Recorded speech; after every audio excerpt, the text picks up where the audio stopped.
నీ తోడంటూ ఉండని నాడే జగమే శూన్యం, నీ సింధూరం అవుతుంటే నా జన్మే ధన్యం.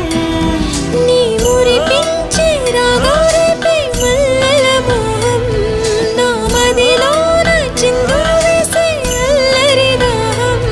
నీ జాడగా ఉంటే తప్ప నా నీడకు అర్థం లేదే, అంతకంటే